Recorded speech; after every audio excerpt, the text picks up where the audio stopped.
같이 기도함으로써 성령 강림주일 예배 하나님께 드리겠습니다.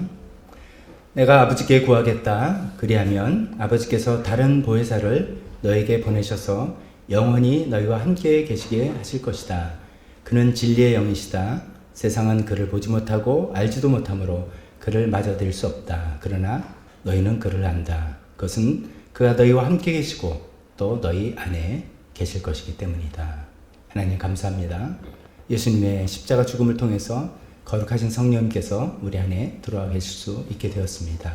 성령님 우리를 도와주시고 우리를 인도해 주시고 이끌어 주시는 성령님을 감사드립니다. 오늘 성령 강림 주일을 맞이해서 늘 우리 함께 있던 그 성령님이시지만 그 성령님의 의미가 무엇인지 더욱더 생각하며 하나님께 찬양과 경배를 드리길 원합니다. 오늘 저희가 드리는 찬양과 담은 모든 순서에 담은 이 마음을 통해서 하나님 영광 받아 주시옵소서. 예수님의 이름으로 기도했습니다. 아멘. 다 같이 일어서서 오늘은 찬송하기 전에 먼저 성령 강림주일 교통문을 먼저 나누려고 합니다. 성령님에 관해서 여러분 저와 함께 교통문으로 나누겠습니다. 저와 함께 문답으로 하겠습니다. 주님의 영이 그에게 내려오신다.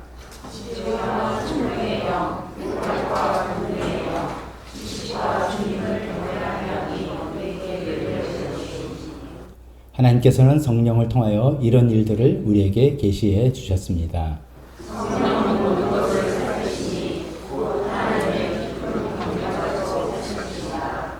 내가 아버지께 구하겠다. 그리하면 아버지께서 다른 보혜사를 너에게 보내셔서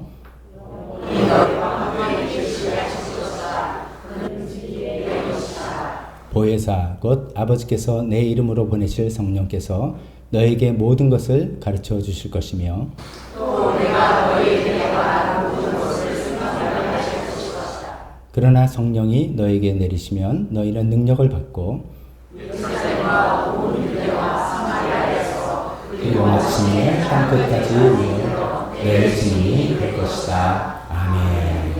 이런 성령께서 우리에게 오셨다는 이 기쁜 소식을 우리뿐만 아니라 온 세상에 전하겠다. 우리 찬송으로 185장 찬송 예배 시작합니다.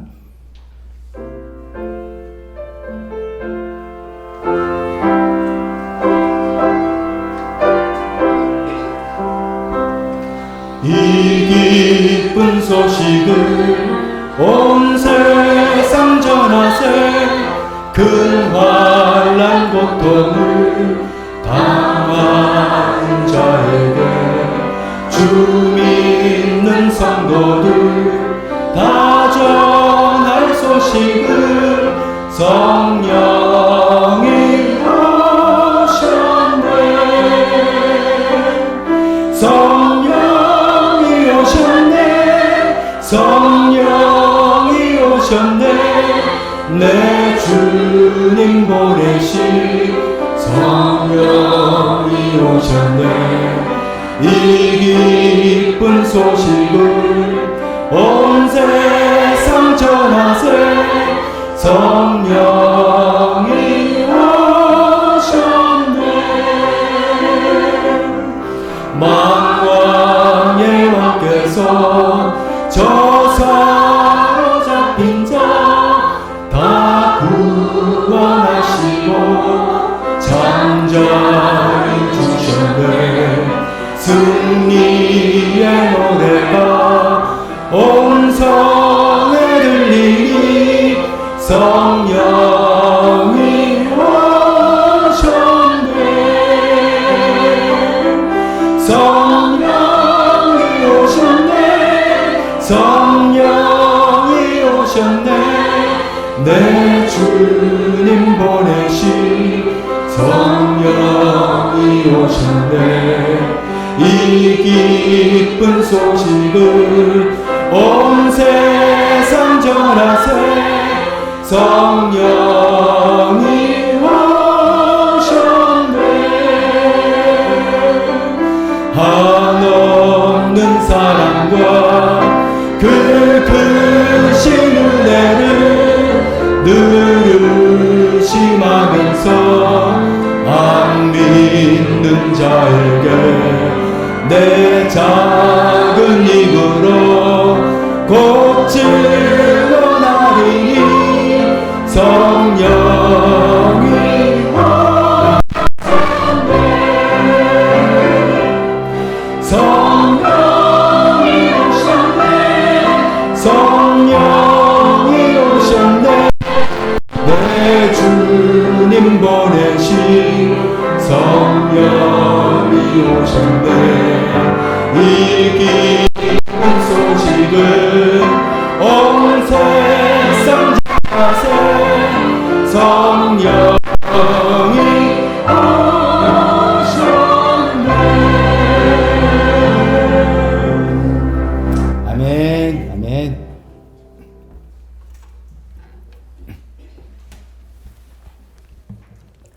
성령님께서 오셔서 우리에게 많은 일을 행해 주십니다. 사실 우리가 예수님을 믿게 되는 것이 성령님의 역사죠. 우리가 시간적으로 공간적으로 오래 떨어진 일을 어떻게 우리가 믿고 그것을 우리 삶을 거기에 걸겠습니까? 성령님이 우리를 예수님을 믿게 해주시고 뿐만 아니라 여러 역할을 하시지만 성령님이 우리 마음, 우리 안에 오셔서 우리의 마음을 알아주시고 이해해 주시고 공감해 주십니다. 오늘 그런 의미에서 공감하시네라는 찬송 하나님께 드리기를 원합니다. 우리의 아픔을 공감하시고 우리의 모든 상황에 공감하시는 성령님을 찬양하면서 찬송을 드리도록 하겠습니다.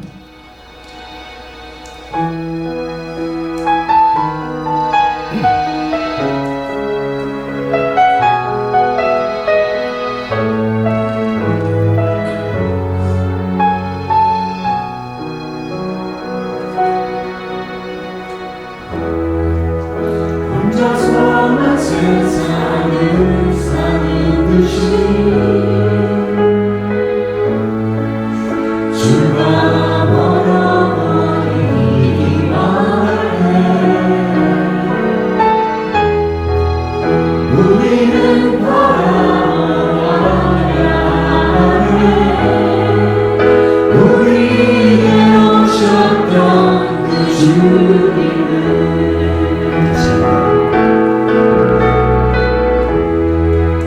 혼자서만 세상을 사는 듯이 주가 멀어버리기만 해 우리는 바라보아야 하네 우리에게 오셨던 그 주님을 주님이 우리의 아픈 마음을 아시네 가까이서 우리의 아픔에 공감하시네 우리 가운데 찾아오셨던 그 주님이 우리의 모든 상황에 공감하시네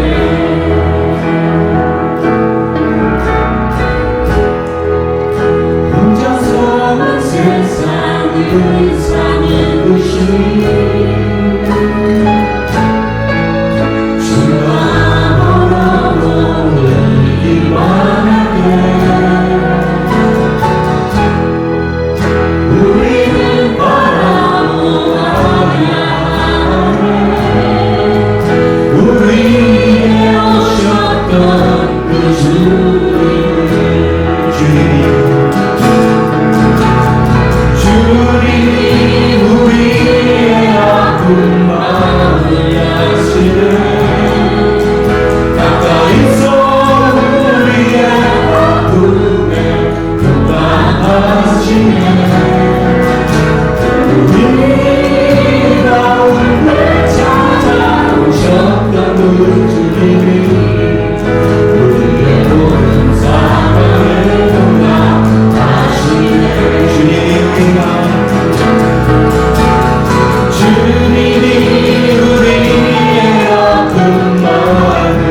우리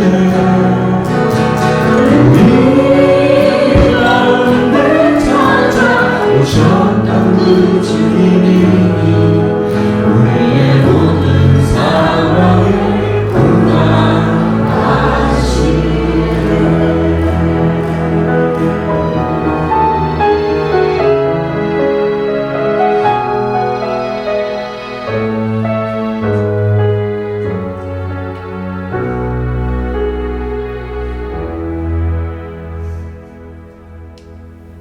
아멘. 우리의 아픔과 우리 모든 상황을 아시고 공감하시는 또 도와주시는 성령님께서는 또 교회를 세우셨습니다. 믿는 자들을 한 사람 한 사람 모아서 교회를 세워나가신 것이 또 성령님의 역사이십니다. 그래서 오늘 또 교회라는 찬송, 성령님의 도움으로 우리가 이루어 나가기를, 만들어 나가기를 원하는 교회가 이런 교회가 아니겠는가 생각하면서 이 찬송을 또 배워오면서 불러 찬양하겠습니다.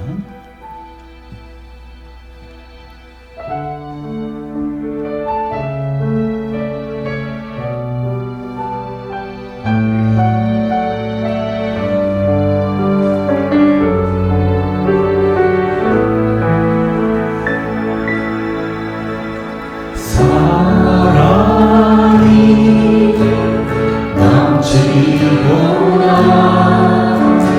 사랑이 넘치는 교회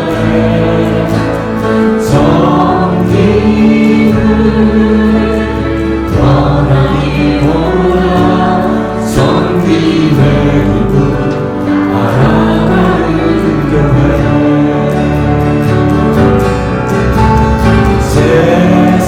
세상이 주목하기보다 주님이 주목하는 교회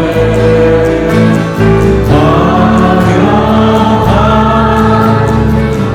겉모습보다 중심이 주를 향한 교회 주님이 피로 사신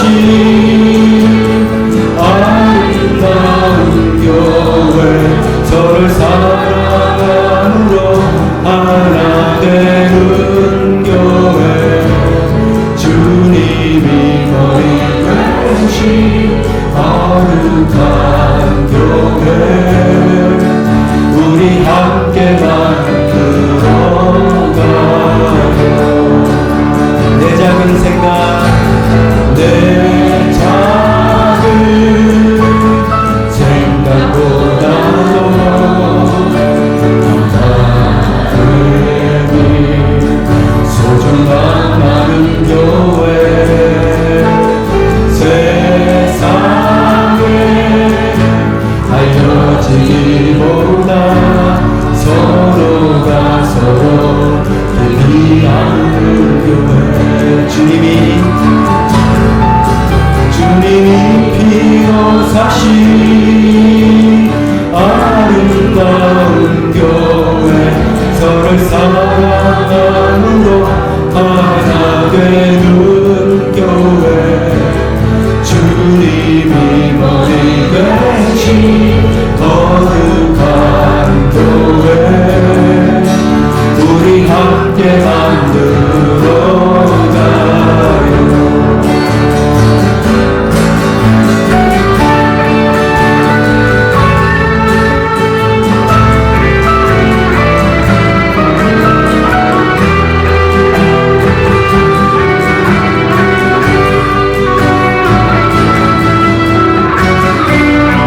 오늘도 하나님께 예배 들어오신 모든 분들 주님의 이름으로 환영합니다. 오늘 성령 강림주일을 맞이해서 성령께서 우리 예배 함께 하시고 또 우리에게 은혜 내려주시는 귀한 시간 되시라 믿습니다. 오늘 저희 예배에 방문해 주시고 새로 참석해 주신 분들이 계십니다. 제가 아까 살짝 듣기를 김하영 어머님 친구분 되신다 그러셨죠? 옆에 와 계시는데 환영합니다. 옆에 가운데 계시고요.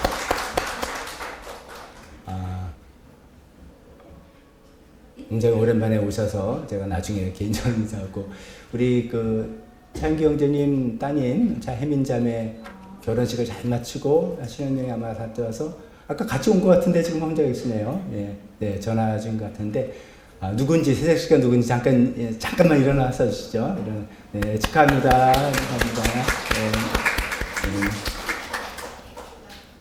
교회를 주보를 보면서 교회 소식을 나누겠습니다. 다음 주일날 우리가 오랜만에 말씀 집회하게 됩니다. 김재정 목사님, 제가 김재정 목사님 대해서는 2주 전에 지난주에 칼럼을 써서 소개 말씀드렸습니다.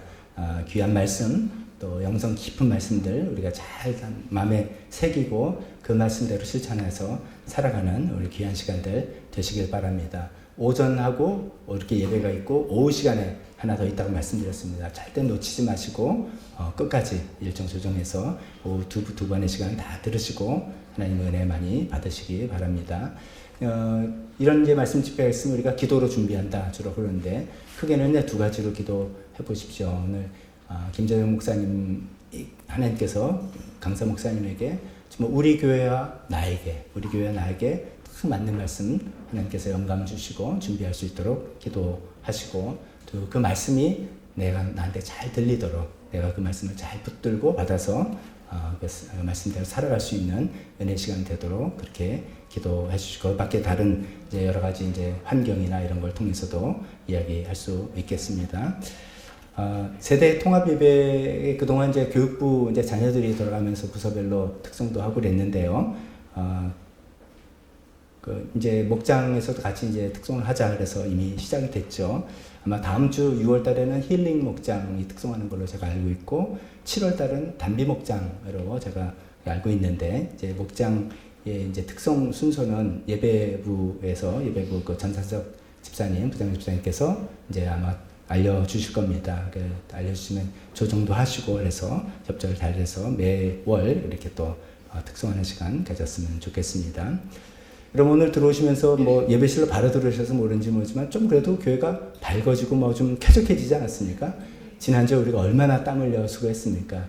보니까 이제 평소에 저기 좀 청소해야 되는데 이런 것들이 다들 있으셨더라고요. 시작하니까 다들 글로 가셔서 나 평소에 이게 마음에 걸렸어 했는데 막 유리도 닦고 여러 가지 해서 밝은 또 이렇게 해주가는 시설 됐습니다. 다들 수고 많으셨습니다. 네팔 선교 계속해서 우리 관심과 기도해 주시고 나라 북한을 위해서 기도해 주시기 바랍니다. 새 신랑이 들어왔는데요. 그래도 같이 일어나야 되는데 같이 한번 이번에 같이 일어납시다. 신랑 신부 냈습니다. 축하합니다. 환영합니다. 환영합니다. 자, 이 시간에 대표 기도와 헌금 시간으로 이어지겠습니다.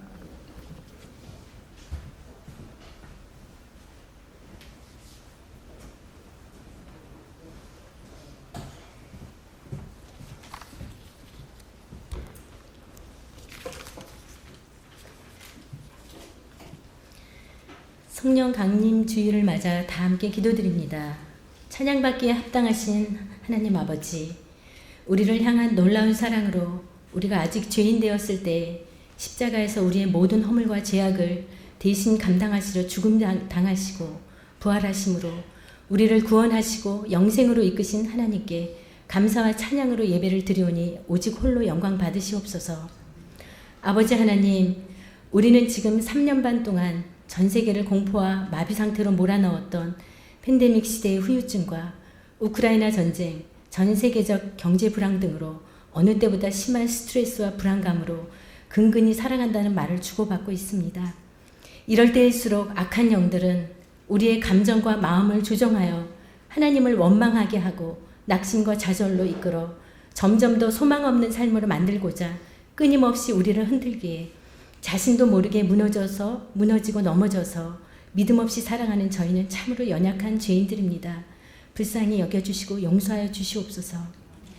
이런 막연한 두려움이 휘몰아쳐 다가와 우리의 의지로는 감정을 다스릴 수 없고 지쳐있을 때 지난주일 말씀 두려워 말라라는 말씀으로 두려움을 극복하고 하나님께서 주시는 참평안은 어떻게 얻을 수 있는지 깨닫게 해주심에 감사드립니다. 모든 감정은 두려움에 근거한 것이며 두려움을 극복하고 참평안의 삶을 살려면 먼저 하나님과 친밀한 만남을 통해 하나님을 깊이 체험하고 경험함으로 우리에게 가장 좋은 것을 주시는 참 좋으신 아버지임을 신뢰할 때 가능하게 됨을 배웠습니다. 아버지 하나님, 창조주이신 하나님이 우리의 아버지 되심에 감사드립니다. 우리는 그저 티끌로 빚어진 존재임을 잘 아시고 불쌍히 여기시어 눈동자처럼 지켜주시는 아버지 하나님께 내 의지로 살려고 발버둥 쳤던 모든 것을 내려놓고 항복하며 영적인 호흡인 기도를 통해 아버지 하나님께 나아갈 때 참 평안을 주시며 두려움에 떨고 있는 기도원에게 나타나셔서 안심하여라, 두려워하지 말아라, 너는 죽지 않는다 라고 말씀하셨던 그 사랑과 위로를 다시 예수님의 십자가 안에서 누릴 수 있게 하심을 감사드립니다. 조이 코너 조일랜드 제이드리머를 위해 기도드립니다.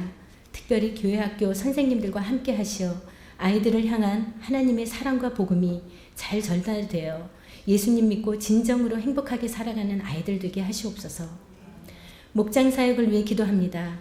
목자 목녀들을 섬김과 기도로서 준비시켜 주시고 하나님께서 공급해 주시는 사랑과 지혜로 큰 위로와 회복을 통해 성령님께서 함께 하시고 일하시는 아름다운 공동체로 인도하여 주시길 기도합니다. 특별히 6월 4일 김재정 목사님의 말씀 집회를 위해 기도합니다.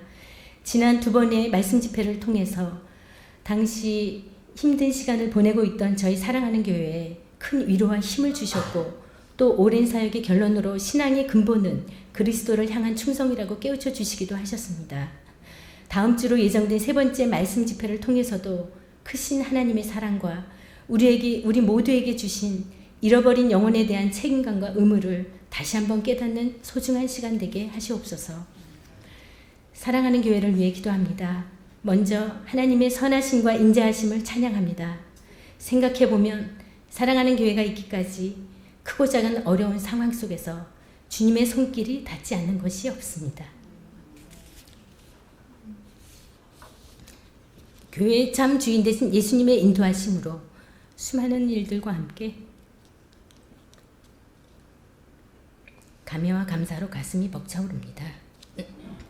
지금 재정적으로 다소 어려운 가운데 놓여 있더라도 지금까지 사랑하는 교회를 인도하여 주신 하나님의 은혜를 기억하며 한마음 한뜻으로 교회를 위해 기도하며 믿음으로 나아갈 때 주님의 뜻 안에서 이루어 주시기를 간구드립니다. 네팔과 시티미션 교회를 위해 기도합니다. 라진 목사님과 함께 하시어 기독교를 자유롭게 전도할 수 없는 상황과 교회를 탄압하는 네팔 정세에도 주님의 은혜로 여러 명의 침례자를 허락하신 아버지께 감사드립니다. 특별히 순이따 자매가 사역하는 도다니, 당, 건다기, 실프벤시에 함께 하시어 잃어버린 영혼을 구원하여 주시옵기를 원합니다. 나라를 위해 기도합니다.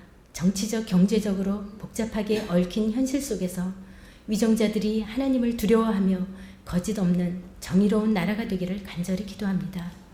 오늘 예배를 위해 기도합니다. 박덕주 목사님의 말씀을 통해 삶으로 복음의 능력을 드러내게 하시옵소서. 이 모든 말씀 우리를 죽음의 권세에서 생명으로 옮기신 예수님의 이름으로 기도드립니다.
기도드리겠습니다.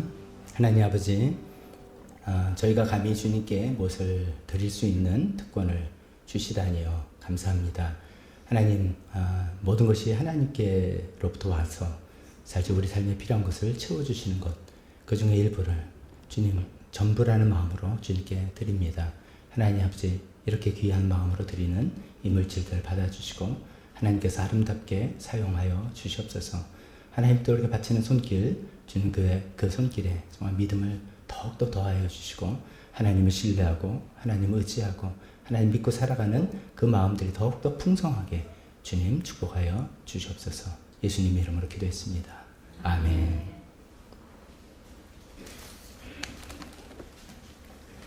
설교 시간입니다. 다 같이 일어서서 주보 안에 있는 설교 본문을 가지고 같이 읽어보도록 하겠습니다. 오늘 이제 성령 강림 주일이라서 성령님에 관한 주제 설교를 성령님에 관한 내용으로 설교하려고 합니다. 로마서 8장인데 다 같이 함께 읽어보겠습니다. 시작. 이와 같이 성령께서도 우리의 약함을 도와주십니다. 우리는 어떻게 기도해야 할지도 알지 못하지만 성령께서 친히 이루다 말할 수 없는 탄식으로 우리를 대신하여 간구하여 주십니다. 사람의 마음을 꿰뚫어 보시는 하나님께서는 성령의 생각이 어떠한지를 아십니다. 성령께서 하나님의 뜻을 따라 성도를 대신하여 간구하시기 때문입니다. 하나님을 사랑하는 사람들, 곧 하나님의 뜻대로 부르심을 받은 사람들에게는 모든 일이 서로 협력해서 선을 이룬다는 것을 우리는 압니다. 하나님께서는 미리 아신 사람들을 택하셔서 자기 아들의 형상과 같은 모습이 되도록 미리 정하셨으니 이것은 그 아들이 많은 형제 가운데서 맏아들이 되게 하시려는 것입니다. 아멘. 설교에서 잠깐 기도하겠습니다.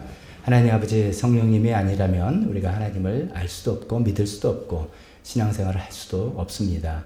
오늘 그 중에 성령님께서 우리를 어떻게 도와주시는지를 우리가 생각해 보려고 합니다. 성령님, 이 말씀을 전할 때도 들을 때도 성령님의 도우심이 필요합니다. 우리 마음과 생각을 열어주시고 우리에게 필요한 부분들을 주님 말씀하여 주시고 우리는 그것을 붙들고 살아갈 수 있게 도와주시옵소서. 예수님의 이름으로 기도했습니다. 아멘. 자리에 앉으시기 바랍니다.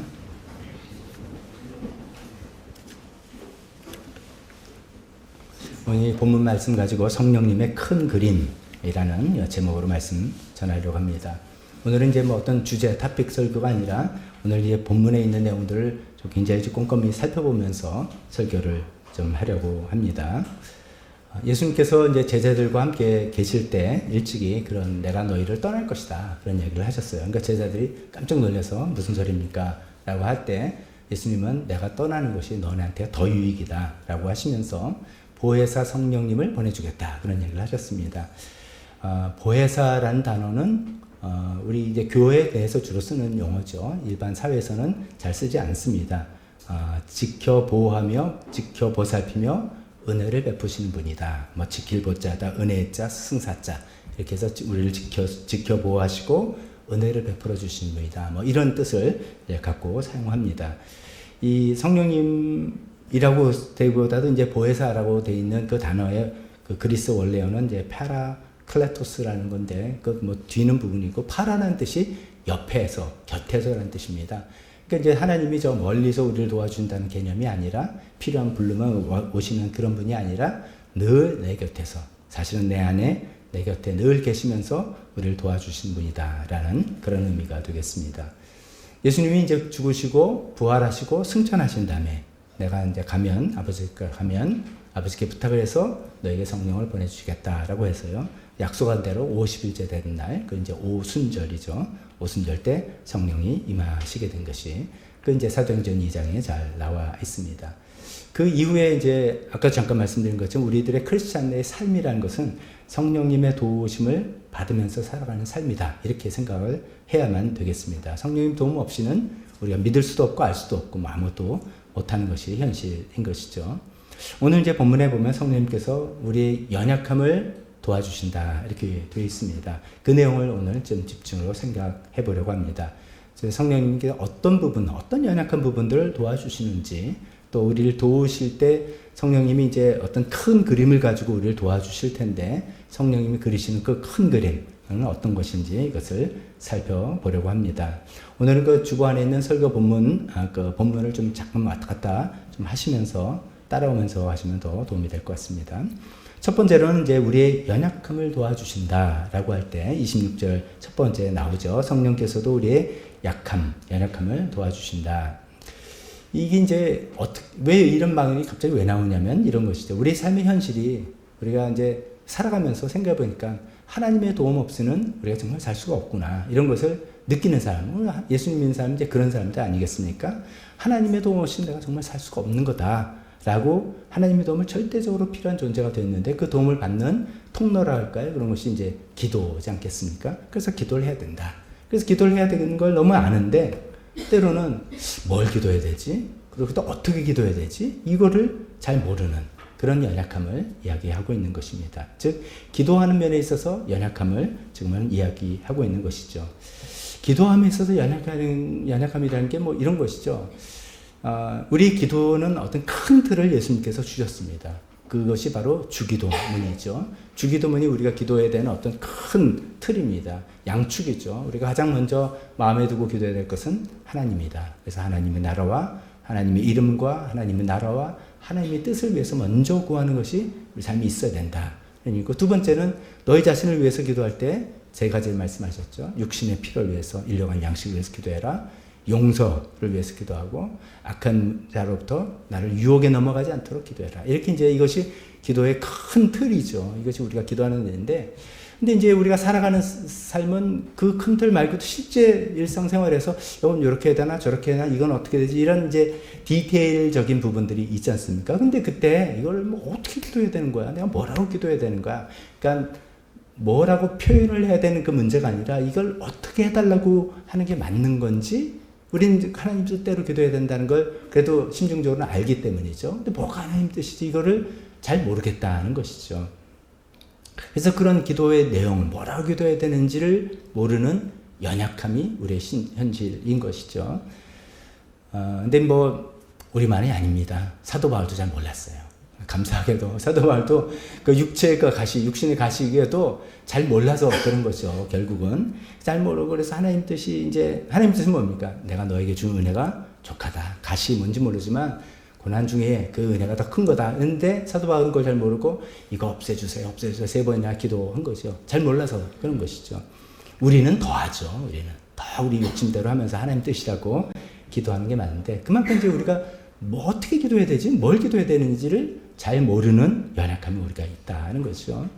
두 번째 연약함이 이런 것도 있지 않겠습니까? 우리가 때로는 정서적으로 힘들 때가 있습니다. 우리 삶이 다 리듬이 업앤다운이 다 있습니다. 그래서 때로는 마음으로 막 번아웃 될 때도 있고, 우울감이 생길 때도 있고, 우울감 하니까 이제 이건 분명히 해야죠. 우울감과 우울증은 다른 거 우리가 분명히 해야 되죠. 근데 우리가 쓸 때 보면은 막 이제 용어를 이렇게 함께 쓰는데 그렇지 않습니다. 우울증은 질환입니다. 그거는 지속적으로 우울감이 있어서 극단적인 생각도 하게 되고 막 그런 거. 그럼 반드시 치료가 필요하고 그런 것이고요. 우울감은 오늘 비가 이렇게 오는 날 좀 기분이 확 밝기보다는 좀 그러시지 않아요?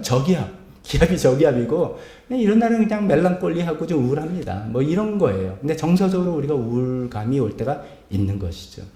그럴 때 막 잠수 타고 싶고 막 잠수 타고 있는데 막 연락 와. 막 더 부담스러워. 이럴 때 있죠.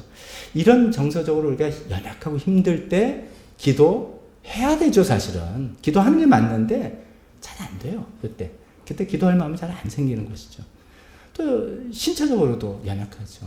너무나 힘들고 피곤하고 몸이 막 아픈데 몸이 너무 힘든데 기도합시다. 그럼 이제 기도 대신에 뭐 합니까? 자는 거죠, 뭐.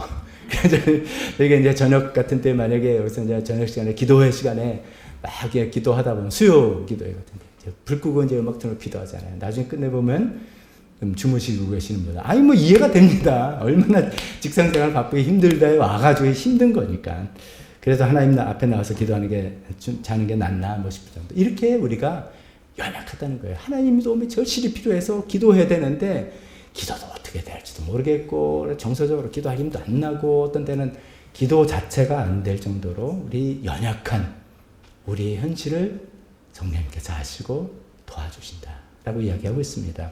그럼 성령님이 도와주시면 어떤 도움인가, 어떻게 도와주시는가, 두 번째로 생각해 보면 26절 앞부분에 계속해서 성령께서도 우리의 연약함을 도와주십니다 라고 되어 있는데, 이 도와준다는 게 뭐 도와주나 없다 이렇게 생각을 어떻게 이렇게 생각하는데, 그 단어에 좀 어떤 의미가, 뉘앙스가 담겨 있습니다.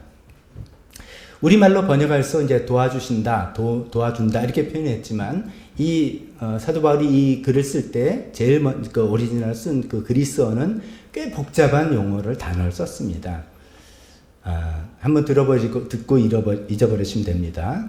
순 안티 람바노마이라는 긴 단어를 썼습니다. 이거는 세 단어가 합성되어 있는 합성어입니다. 순이란 단어는 뭐뭐와 함께, 영어로 with겠죠. 그리고 안티라는 건 뭐 안티, 싫어한다는 안티가 아니라 뭐뭇을 대신하여라는 그런 헬라어 접두사입니다. 그 다음에 이제 메인 이제 본 동사는 람바노마이라는 단어죠. 그것이 이제 짐을 지다, 가볍게 해주다 이런 단어입니다. 얼핏 생각하면은 람바노마이 요거 단어만 써도 될 것 같아요. 성령님께서 우리의 짐을 져주신다, 도와주신다 이렇게 되는데, 왜 순 안티 람바노마이라는 아주 독특한 단어를 썼는가? 성경에서 요게 한 번밖에 사용되지 않은 독특한 단어입니다. 그리고 얼핏 생각하면 함께 도와준다는 것과 대신 도와준다는 것은 좀 모순되게 느껴지잖아요. 함께면 나 같이 하는 건데, 대신이면 나는 가만히 있고 대신 해주는 거잖아요. 근데 함께 대신해서 도와준다. 이게 이제 이것을 곱씹어 보면 이런 겁니다. 제가 이제 무거운 짐을 지고 가는데, 끙끙 대고 가는데, 누가 와서 도와주는 거예요. 내가 같이 거들어 줄게. 그래서 이 사람이 힘이 저보다 훨씬 세요. 근데 대신 들고 가는 건 아니라, 제가 여전히 같이 하르지만 이 사람 덕분에 가는 그런 것입니다. 좀 더 다르게 이해해 보면은, 어부바 생각이 났습니다. 어부바. 저도 이번에 뭐 손녀 와가지고 많이 업어줬습니다. 얼마나 행복하든지요. 근데 요새는 어부바가 이제 앞으로 업게 다 하더라고요. 그리고 앞으로 보기도 하고. 근데 허리에는 좀 안 좋을 것 같아요. 이제 구조상. 뒤로 이제 업는 게 이제 좋을 것 같은데요. 근데 이제 업힐 때 갓난 애기들은 뭐 사실 포대기나 이런 거 기구에 의존하지만, 우리가 조금 큰 애라고 생각합시다. 1살, 2살 뭐 이런 애를 업는다고 생각해보세요. 그럼 업으면 저만 없는 게 아니라, 물론 제가 제일 많이 없는 거지만 업히는 아이도 뭔가 역할을 해야 되지 않겠습니까? 목을 잡는다든지 뭐 이런 역할이 있어야지 그게 안정된 자세가 되는 거잖아요. 제가 갑자기 옛날 생각이 났어요. 요걸 이제 성령님께서 우리 도와주신 걸 설명하려고 이야기를 좀 더 하는 겁니다. 제가 예전에 이제 쭉 저희 이제 모교라고 할 수 있는, 어릴 때부터 저희 부모님 다니시는 그 교회, 어릴 때부터 뭐 한 초등학교 2, 3학년 때부터 이제 쭉 거기서 이제 성장을 했는데, 그러면 이제 형, 누나, 동생 이렇게 많이 같이 이렇게 자랐단 말이죠. 근데 이제 제 1년 후배 이제 여학생들이 있어요. 이제 1년 후배인데 그냥 어릴 때부터 자랐으니까 여자, 남자라고 생각이 안 되는 그냥 동생이죠. 근데 저희 어느덧 커서 제 기억이 고등학생 때였는지 대학생 때 그건 분명치 않습니다만, 어떤 연합체육대 같은 데를 이제 갔는데, 그 여학생이 발을 접질렀어요. 그래, 뭐, 못 걷겠다는 거예요. 그래서 제가 아무 생각 없이, 오빠로서 아무 생각 없이, 야, 업혀. 내가 걔를 업고, 이제 저쪽으로 이제 가는 거예요. 근데, 굉장히 힘들어요. 근데 왜 힘드는가 했더니, 얘가 저한테 안 업히는 거예요. 업히는데 안 업히는 거예요. 그러니까 좀, 이렇게 뻗대면서 업히는 거죠. 그래서, 왜 그래, 얘는? 막 그러면서 왜 이렇게 힘들어가지고 했는데, 제가 좀 바보죠. 나중에 생각해보니까, 그래도 우리가 컸으니까, 업히기가 좀 거북스러웠던 거죠. 근데 그때 정말 우리가 안 업히면 없는 게 얼마나 힘든지를 깨닫는 거죠. 이제 그걸 생각합니다. 성령님께서 우리를 순 안티 람바노마이 하시는데, 그럼 성령님께서 다 알아서 해주시는 건가? 아니에요. 성령님께서 대신 다 맡은 거 아니에요.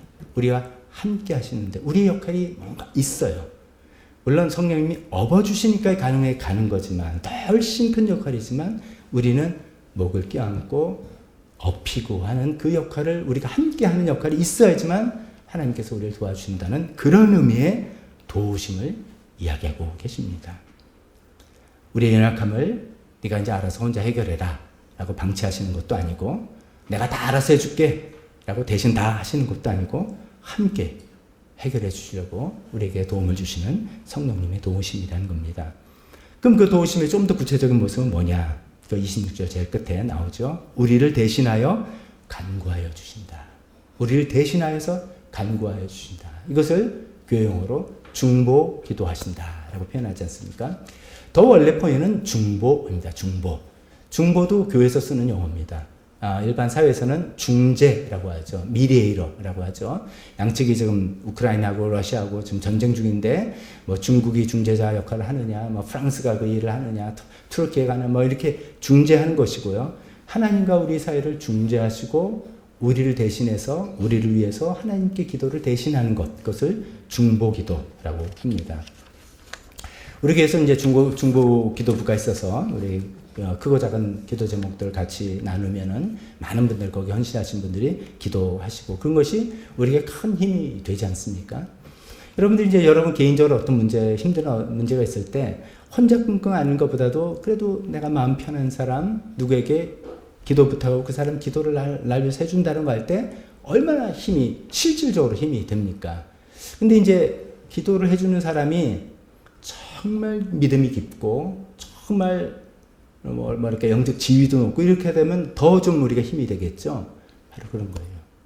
우리에게 빵빵한 중보 기도자가 있다는 거죠. 누구예요? 성령님께서 우리를 위해서 중보 기도를 해주고 계십니다. 너무 빵빵한 분이 우리에서 기도해 주신다는 놀라운 이야기를 우리가 여기서 듣고 있는 것입니다. 근데 거기서 한 줄 더 떠서 성령님만, 오늘 주제는 성령님이라서 그렇게만 강조하겠지만 성령님만 우리 위해서 중보한 게 아니시라는 거예요. 이 로마서 8장 그 뒷부분에 가면 84절에 이렇게 이야기하고 있습니다. 그리스도 예수는 죽으셨지만 오히려 살아나셔서 하나님의 오른쪽에 계시며 우리를 위하여 대신 간구하여 주십니다. 성령님만이 아니라 예수님도 죽으시고 부활하시고 승천해서 하나님 우편에서 뭐하고 계시냐? 우리를 위해서 중보하고 중보기도 하고 계신다. 여러분 이거 정말 할렐루야입니다. 정말 이렇게 빵빵하신 두 분께서 예수님과 성령님이 저와 여러분들 위해서 중보기도 해준다는 그 든든한 힘을 가지고 우리가 살아가고 있는 것입니다. 자, 근데 이제 이 말씀을 이렇게 그런 거야? 성령님이 오늘 이제 성령님이 예수님이 날 위해서 중보기도 해주신 거야? 이야, 이거 대박이네. 이렇게 생각을 하는데 그러다 보니까 이제 두 가지 생각이 좀 이렇게 파생이 됩니다. 하나는 그래서 난 별로 열심히 기도하지 않았는데 내 신앙생활을 그렇게 제대로 잘한 것도 아니었는데 그래도 그럭저럭 살아온 게 그래서 그런 거였구나. 하나님께서 저 성령님과 예수님께서 날 위해서 그렇게 위해서 중보기도 해주신 그 덕분에 내가 그래도 이렇게 살아온 거였구나 라는 것을 그 감사의 마음을 우리가 깨닫게 됩니다.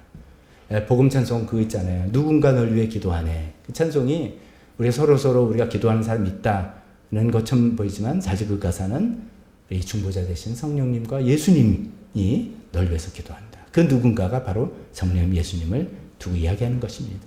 그렇게 우리가 감사하게 살아갈 수 있는 것이죠. 또 두 번째는 이런 생각이 드는 거예요.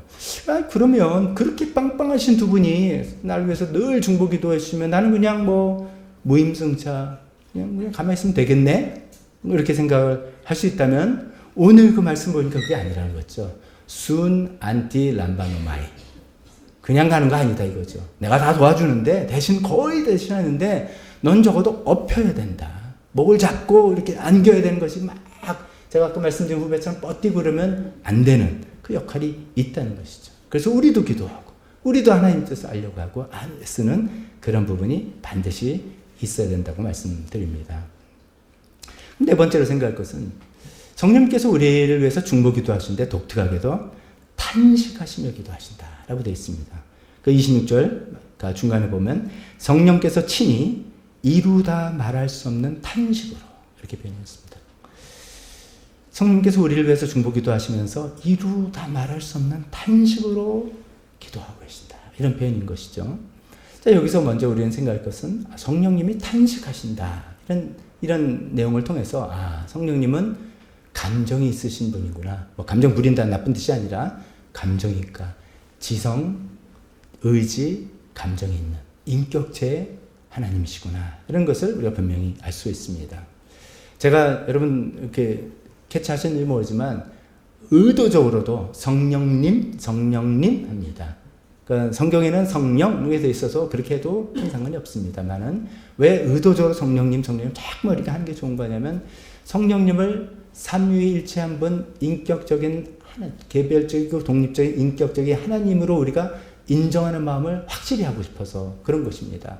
잘못하면 성령을 영어로 표현한다면 he가 아니라 it라고 우리가 정해서 성령 받아라 뭐 이렇게 이야기하거나 성령님 그래 하나님의 영이니까 예를 들어서 이제 저란 사람이 있는데 저의 영은 저에게 속한 거잖아요. 따로 개별적으로 있는 게 아니라 그렇게 오해할까봐 그게 아닙니다. 성령님은 삼위일체 성부 하나님, 성자 예수님, 성령 하나님으로 개별적이고 독립적인 그런 하나님이시고 그 하나님께서 지정의가 다 있으셔서 때로는 탄식하시고 때로는 슬퍼하시고 때로는 근심하신다는 것이죠. 에베소서 4장 30절에 그래서 하나님의 성령을 슬프게 하지 마십시오. 근심하게 하지 마십시오. 라고 이야기하고 있는 것이죠.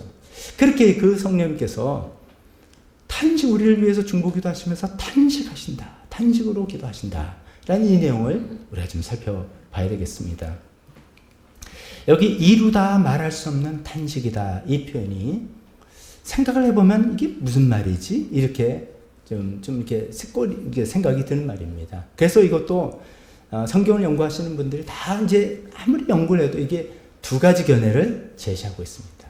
성경을 번역할 때도 그래서 두 가지 견해로 번역을 해놨습니다. 그것을 소개해드리고 우리가 합쳐서 그냥 이해하자라고 말씀을 드리고 싶습니다. 첫 번째는 이루다 말할 수 없는 탄식. 아마 이제 대부분이 우리가 그렇게 이야기할 겁니다.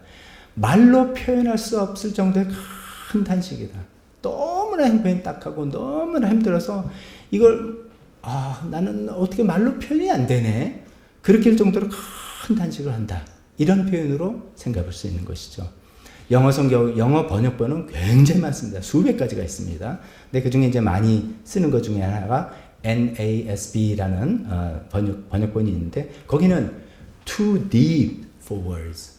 말로 표현하기는 너무 깊은 탄식이다. 말로는 형언이 안 되는 탄식이다. 이렇게 번역을 했습니다. 맞죠? 성령님께서 우리 사정을 보시니까 너무 딱하고 안 된 거예요. 우리 아까 연약한 기도도 제대로 못하고 기도를 못하면 하나님의 공급을 받지 못하는데 그것도 제대로 못하는 연약한 우리가 여러 가지로 얼마나 연약한 존재입니까? 또 우리가 얼마나 때로 생각해보면 어리석은 행동과 어리석은 잘못된 결정들을 해나와서 우리 인생을 다른 삶을 아프게 하고 힘들게 하는 그런 삶을 살고 있는 거잖아요. 성령님 보시면 너무나 마음이 아프거든요. 그래서 막 탄식하시면서 너무 딱해서 막 신음소리가 나고 장탄식을 하면서 우리를 위해서 기도해 주신다는 것이죠. 이제 그런 이해가 한 가지 있고요. 또 이루다 말할 수 없는 탄식이란 또 다른 이해는 이런 이해입니다. 말이 필요 없는 탄식이다. 말이 필요 없는 탄식이다. 또 영어 번역에 NIV라는 영어 더 많이 쓰는 그 번역본에는 wordless 말이 없는 이런 것이다. 이게 무슨 말이냐면은 하나님은 말이 필요 없다. 이게 좀 선문사처럼 너무나 당연한 거 아니겠습니까? 그러니까 성령님께서 우리를 위해서 중보기도 하신다니까 저와 여러분처럼 성령님이 성부 하나님께 하나님 아버지 제가요 지금 이렇게 너무 힘들고 그런데 이렇게 되면 안 되는데 막 말로 기도하는 게 아니라는 거죠. 성령님께서 말로 막 기도하는 게 아니라는 것이죠. 또 생각해보니까 말이 맞죠. 왜냐하면 하나님은 또 근본적으로 하면 성부 하나님이 뭐 사정을 몰라서 성령님이 막 알려주셔야지 그런 거였어? 하실 분이냐는 거죠. 하나님은 전지하시는 모든 것을 아시는 하나님. 성령님도 전지하신 하나님이에요. 그러니까 서로 알려서 인포메이션을 전해주고 그래서 사정을 알게 되는 그런 중보기도가 아니라는 것이죠. 더 나가서 성부 하나님과 성령님 사이에는 말이 필요 없는 사이. 이심 전심의 사이. 눈빛과 얼굴 표정만 봐도 우리가 서로 통하는 사람 통하잖아요. 그런 것. 말로 하는 우리가 하는 것과는 차원이 다른 우리가 하는 것과는 높은 경지의 그런 중보기도를 하고 계신다. 오늘 본문 중간에도 이랬습니다. 사람의 마음을 꿰뚫어 보시는 하나님께서 성부 하나님께서는 사람의 마음을 우리 마음을 다 꿰뚫어 보시는 하나님께서 성령의 생각이 어떤지 다 꿰뚫어 알고 있다는 거죠. 그러니까 성령님께서 말로 막 기도해서 알게 되는 것이 아닌 동일하게 하나님께서 우리 사정과 우리 아픔을 다 아시고 그것을 함께 공감해 가시면서 기도해 주시는 그런 기도다라는 것을 말씀드립니다. 그러니까 두 가지를 이제 다 우리가 합쳐서 둘 중에 하나 취사 선택할 필요 없이 하는 것이 좋겠습니다. 근데 여기서 포인트는 제가 생각하니까 포인트는 탄식이라는 데 있습니다. 왜 성령님은 탄식하며 기도할까? 탄식. 우리가 이제 사용할 때 탄식이라는 단어를 사용하면 여러분 어떤 느낌, 어떤 뉘앙스가 드는가? 여러분들에게 어떤 때 탄식합니까? 슬플 때 탄식하고 마음이 아플 때도 탄식하고 그런 경우도 있는데 또 거기서 꼬리를 치면 어떤 탄식하면 상대방이 좀 한심할 때. 쟤 왜 저러니? 갑갑해. 쟤 저러면 이제 불쌍하다에 넘어서 쟤 왜 저래? 저러면 안 되는데 관두라 그래. 이럴 때 탄식하는 것까지도 뉘앙스가 뻗쳐나간다는 것이죠. 그래서 이제 탄식이라는 단어로만 우리가 그렇게만 이해하면은 성령님께서 우리를 위해서 탄식하는 것에 대해서 우리가 조금 올바른 이해가 부족할 것 같습니다. 이 단어는 탄식이라고 번역된 단어는 오히려 사실은 신음과 같습니다. groan입니다. groan. 그러니까 동물 그리고 막 우리가 아파서 신음 낼 때죠. 우리가 이제 신음할 때는 막 아플 때도 막 끙끙거리면서 신음하고요. 무거운 짐을 들 때 하고 신음하고요. 저도 나이가 조금 드니까 바닥에 뭐 떨어졌을 때 집을 내면은 생각도 안 하는데 나오더라고요. 제가 어느 날 깜짝 놀랐어요. 아니 내가 늙었나? 그래서 절대로 소리 내지 말고 해야지 하는데도 그냥 뭐 무거워서가 아니라 꿍그리고 왔는데 신음이 나와요. 이런 거예요. 뭐 힘들고 막 어렵고 뭐 이럴 때 신음 소리가 나는 거죠. 이게 좀 이렇게 안심하니? 라고 판단하는 듯한 하면서 탄식이 아니라 그런 유의 탄식이 아니라 우리를 정말 아파하면서 우리 사정을 아파하시면서 그 아픔이 성령님 마음에 다 옮겨져서 정말 신음하면서 아파하시는 그런 탄식이라는 것을 우리가 분명히 알아야 되겠습니다. 성령님께서 우리 인생의 짐이 얼마나 무겁다는 것을 잘 아시기 때문입니다. 오늘 찬송한 것처럼 우리의 아픔에 공감하시는 분이십니다. 우리 모든 상황에 공감하시는 분입니다. 그까짓 게 뭐가 힘들어? 이렇게 우리를 다그치지 않으십니다. 세상 어떤 사람 잘 몰라도 우리 한 사람 한 사람의 처한 상황과 상황이 똑같아도 그거를 맞아들이고 우리의 또 처지와 이런 것을 잘 아시고 거기서 오는 그 아픔과 힘듦과 이런 것들을 성령님께서 너무 잘 아시기 때문에 신음하시며 탄식하시며 우리를 중보하신다는 말씀입니다. 좀 더 깊이 하자면 이 탄식이라고 번역된 단어는 복수형을 썼습니다. 그러니까 한 번 탄식하시고 됐어 일어나가 아니라 지속적으로 우리를 위해서 신음하시고 탄식하시면서 중보기도 하신다는 그런 말씀입니다. 자, 여기까지 중간 정리를 한번 해봅니다. 하나님의 도움에 절실히 필요한 우리 삶입니다. 그래서 우리는 하나님께 절실하게 기도를 해야 됩니다. 근데 우리 연약함 때문에 그게 잘 안 됩니다. 어떻게 기도해야 될지도 모르겠고 때로는 마음이 그렇게 우통하지도 않고 어떤 때는 너무나 피곤해서 기도도 못합니다. 그런 연약함을 성령님께서 너무 잘 아시고 성령님께서 대신 우리 위해서 중보기도 하시지만 또 동시에 우리를 이끌지고 함께 기도하기를 바라십니다. 성령님께서 우리 마음을 보시고 중보기도 할 때 말로 할 수 없는 이루다 말할 수 없는 신음과 탄식을 하면서 중보기도 해주십니다. 왜냐하면 우리의 연약함과 우리의 그 무거운 짐과 우리의 그 아픔과 그 모든 상황을 잘 알고 계시고 이해해 주시고 공감하시기 때문입니다. 그러나 아까 말씀드린 것처럼 거기서 됐어 내가 다 해줄게 그럼 대신 다 해줄게 엎치기만 해가 아니라 없는데 너는 나를 꼭 붙들어라. 너도 뭔가 하자. 내 목을 껴안고 아니면 팔로 가슴을 단단히 붙들고 같이 가자. 순 안티 람바노미아 같이 하자라고 그렇게 도와주시는 성령님의 중보기도를 이야기하고 있습니다.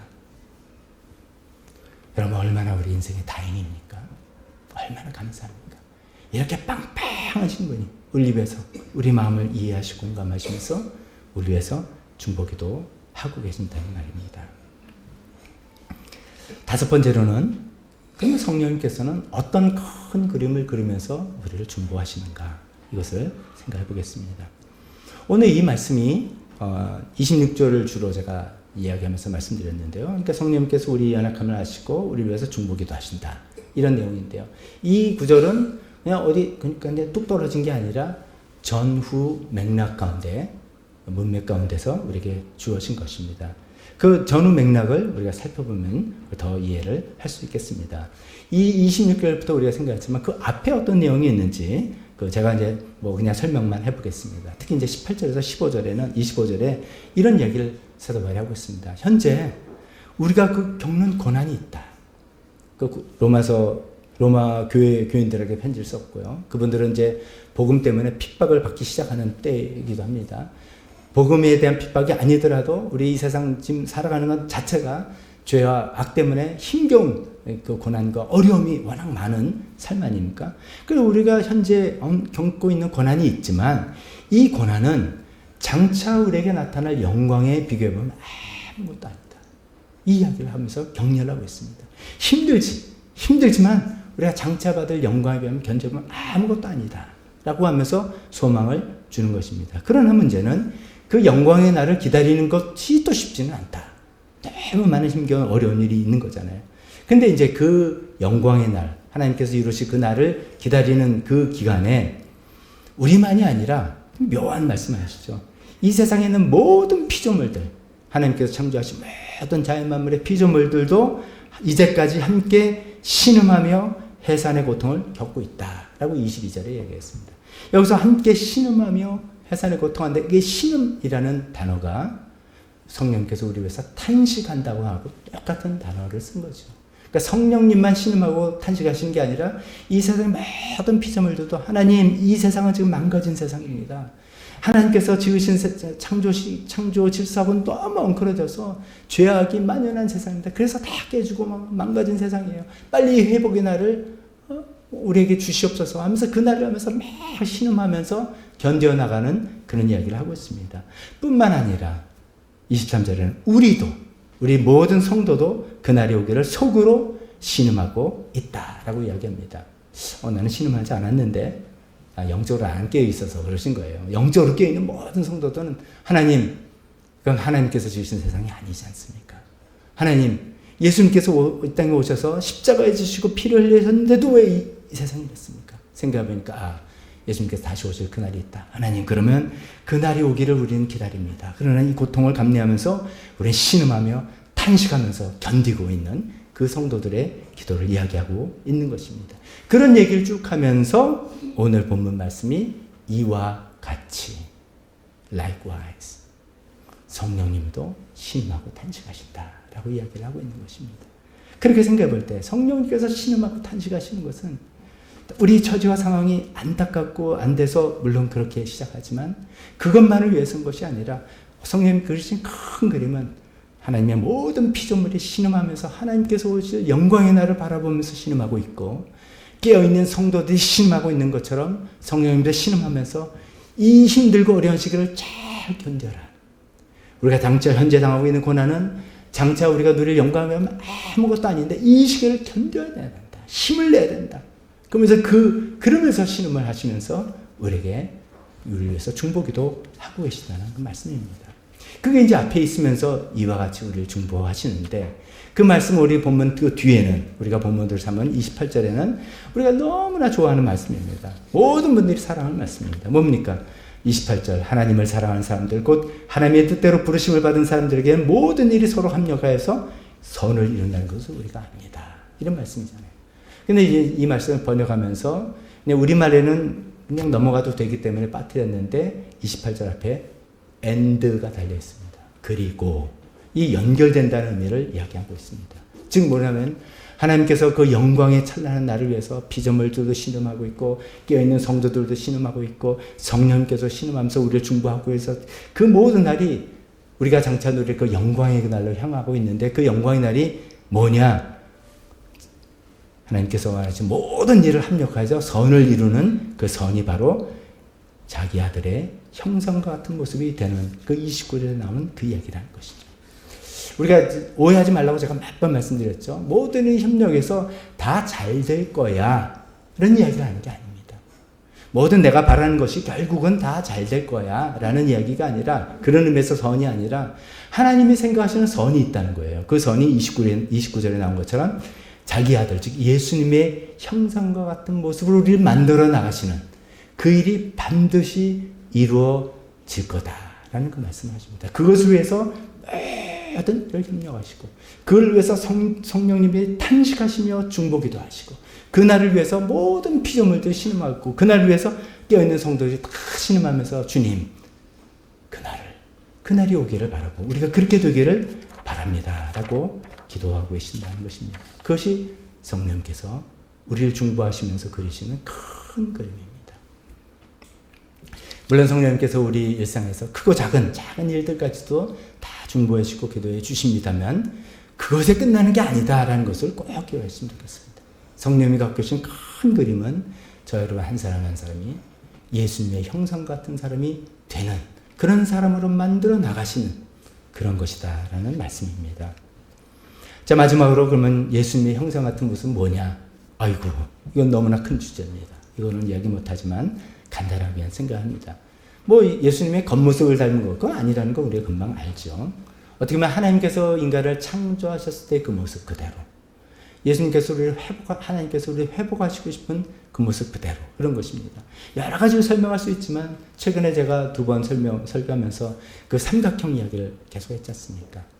우리가 역삼각형이 되면 안 된다. having, 소유가 제일 크고, doing, 그것들을 위해서 얻는 행위 두 번째 크고, being, 우리 존재는 조금 그렇게 하면 안 된다. 거꾸로 해서 밑으로 제일 크고 든든하게 우리 being이, 우리 존재 자체가 하나님 앞에서 무조건적인 행복을 누리는 그 존재 자체가 크게 있어야 되고, 그 위에 행위가 있고 그 위에 소유가 있고, 그런 삶이 돼야 된다. 그게 뿌리 깊은 인생이 되는 삶이다라고 이야기하지 않습니까? 그런 겁니다. 그런 겁니다. 또 달리 표현하면 이렇게 말씀드릴 수 있습니다. 제가 6가지 단어를 표현해봤습니다. 예수님께서 주기도문이라고 아까 큰 틀 이야기했을 때 그 뜻은 뭐냐면요, 하나님께서 우리를 보실 때 우리에게 가장 필요한 게 뭐다? 이 3가지 이야기하는 거 아닙니까? 첫 번째는 먹고 살아야 되니까 이러한 양식을 위해서 기도해라. 또 제일 끝에는 악한 자로부터 시험에 들지 않게 기도해라. 우리가 뭐 잘해도 막 시험 들고 뭐 유혹 빠지고 그러면 이제 도루묵이니까 그런 것이죠. 근데 중간에 사람과 사람 사이에서 제일 중요한 게 뭐냐? 뭡니까? 2번째. 용서. 그게 우리 삶에 가장 필요한 거다. 자기 자신을 용서하고, 좀 망령되게 들릴지 모르지만 하나님을 용서하고, 하나님이 이게 뭐예요?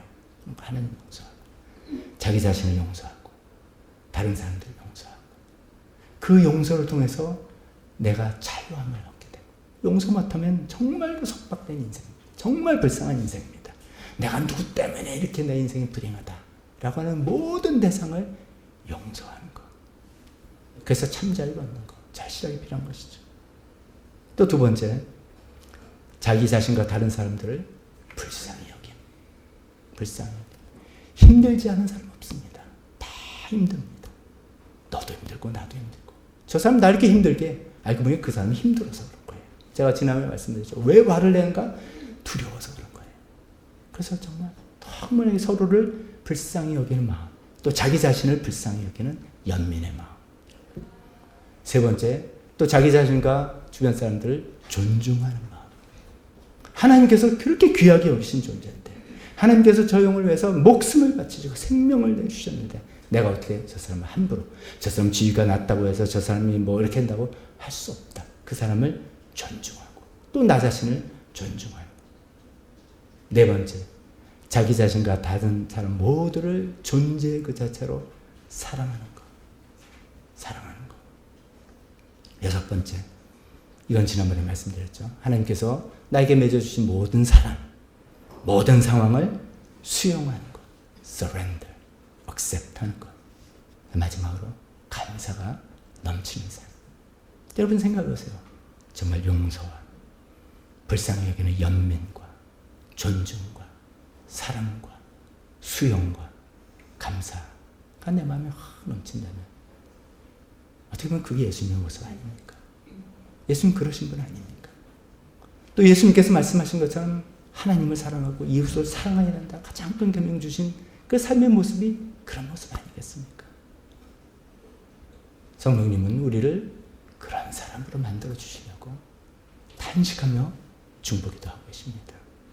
어떻게 보면 그렇게 되기 때문에 단순히 기도하고 계시는 게 아니라 단순히 기도를 도와주시는 게 아니라 우리 삶 전체를 성령께서 도와주시는 겁니다. 저와 여러분들을 구원하셔서 예수님의 그런 아름다운 모습으로 만들어 나가시려고 끊임없이 우리 마음속에 자극을 하시고 어떤 일을 일어나게 하시고 생각하게 하시고 붙들게 하시고 그런 것이죠. 그래서 우리도 한쪽으로는 그것을 위해서 내가 무엇을 바꿔야 되고 무엇을 고쳐야 되고 무엇을 내려놔야 될지를 끊임없이 생각하고 기도해야 됩니다. 그것이 마치 어부바할 때 목을 매달리는 것 같은 작은 노력입니다. 하나님, 제가 그 예수님의 그런 아름다운 모습을 담기 위해서 제가 뭐를 내려놔야 돼요? 제가 용서가 안 되는 사람입니까? 하나님, 용서는 왜 안 되는 겁니까? 하나님, 뭐가 이슈입니까? 뭐가 문제입니까? 저는 왜 제 마음에 감사가 없습니까? 하나님, 왜 이렇게 상황을 받아들이기가 힘듭니까? 제 자가 왜 이렇게 셉니까? 이런 것들 내려놓으려고 하고 고치려고 하고 바꾸려고, 또 반대 한쪽으로는 붙들어야 될 것, 내가 지속해야 될 것, 계속 누려야 될 것, 너무나 감사한 것들이 많은데 이건 작게 여기고 하는 거 아니죠, 하는 거. 제가 그래 지난번에 말씀드렸죠. Here and now. 지금 여기 작은 것 하나에 감사할 수 있는 마음, 지금 하나의 작은 것을 느낄 수 있는 마음, 이런 것들 없으면은 우리 인생은 갉아먹는 것입니다. 그런 것들 내가 붙들고 지속하고 누려야 될 것, 그것이 또 어부바의 성령의 목을 그냥 매달리는 작은 노력이에요. 그런 걸 우리가 해야 되는 거죠. 그런 거 할 때 성령께서 우리를 업어주시고 순, 안티, 람바노마이 하시면서 우리 삶을 예수님의 형상처럼 아름답게 만들어 나가실 것입니다. 이 일이 우리가 성공할 것 같습니까? 실패할 것 같습니까? 저는 성공한다고 보장합니다. 왜냐면 좀 끝까지 모르지만 적어도 우리가 알고 있는 게 아주 빵빵한 두 분이 우리를 중보하고 있어요. 성령님께서 중보기도 하시고 예수님께서 우리를 중보기도 하십니다. 그럼 된 거 아닙니까?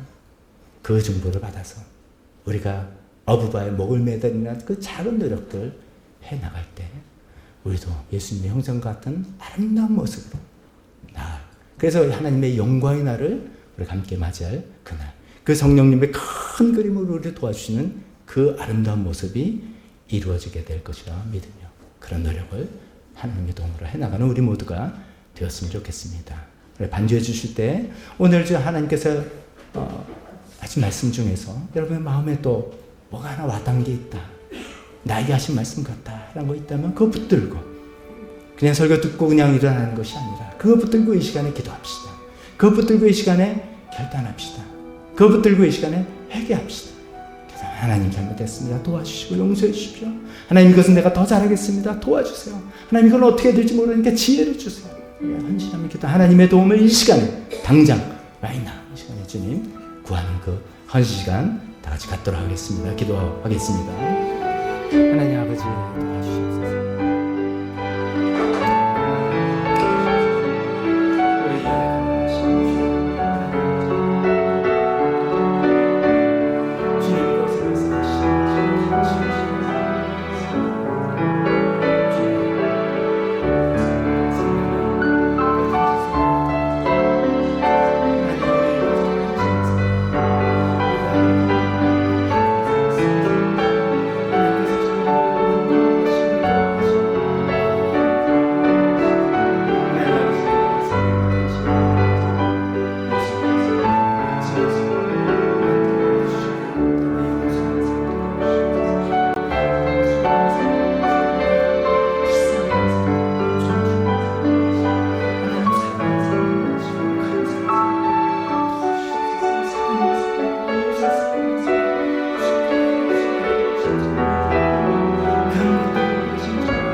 헌신 찬송하면서 혹시 나와서 기도하실 분 기도해 주시고 우리 한신의 마음을 다 담아서 주님 이런 사람으로 저희를 만들어 주시옵소서 기도하겠습니다.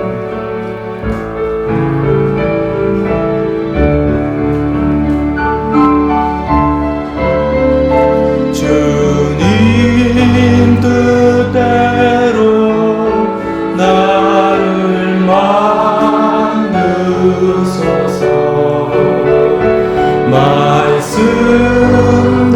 말씀대로 살기 원하며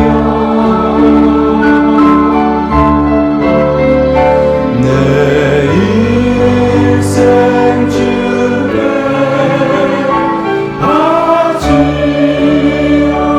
바치오리다. 끝까지 주를 따르리.